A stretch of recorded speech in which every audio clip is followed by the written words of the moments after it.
Bangkok. Soon after dark, at least 5,000 mostly young protesters retained control of the Ratchet Prasong intersection in the heart of one of the Thai capital's main business districts. Late in the afternoon, demonstrators set up a stage on a truck with a powerful public address system. Panipong Jadnok, a 24-year-old activist and one of the few leaders not to have been arrested overnight, appealed for public support. "We have occupied the Ratchet Prasong area and we will stay here overnight," he said.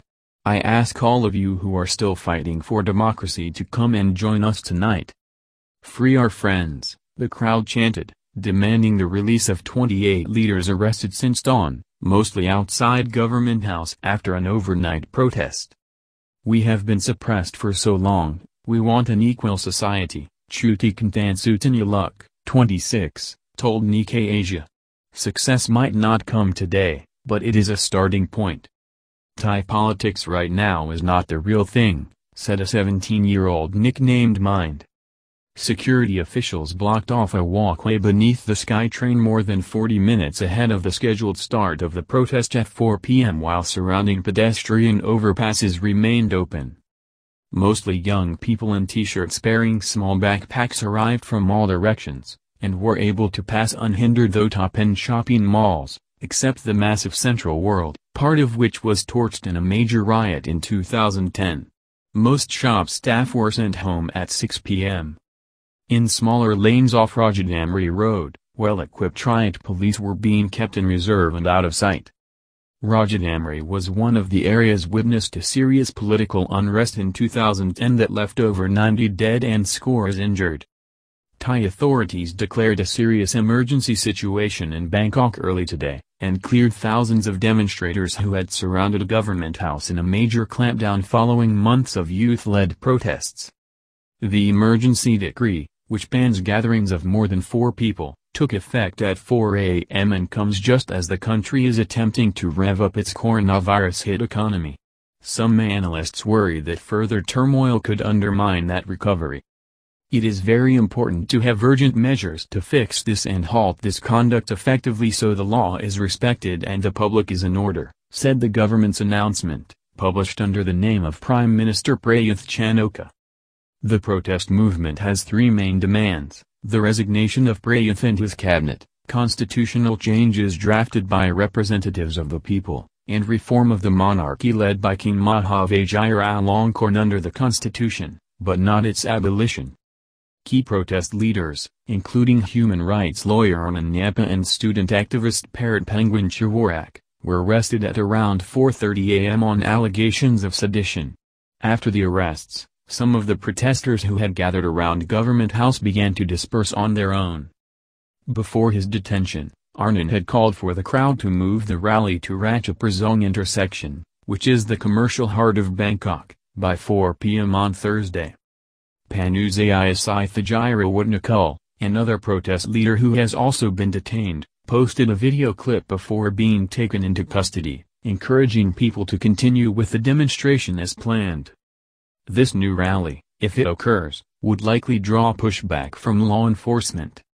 Bangkok's Deputy Police Chief, Piatoi Chai, announced that about 2,000 officers would be dispatched to Ratchet Prasong, starting around noon. The public has been advised to avoid the area from 4 p.m. to 10 p.m.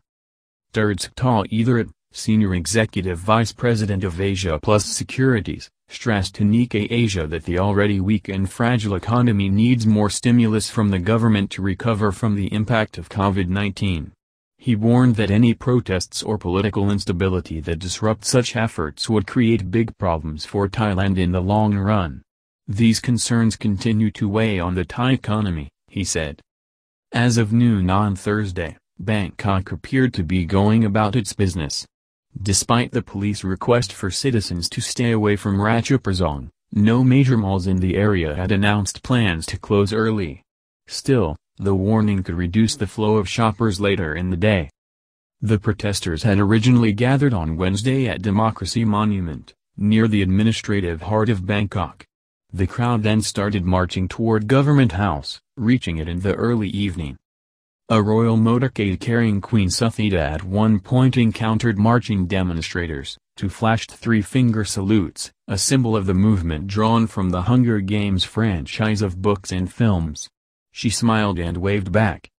Another motorcade carrying the king passed without incident, but the authorities took the interruption as a serious offense, prompting the clampdown.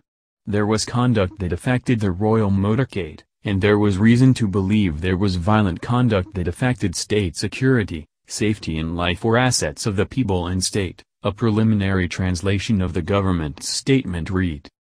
Prayuth's statement also cited concerns about the economy, saying the protest movement affects the control of the COVID-19, which directly affects the vulnerable economy of the nation.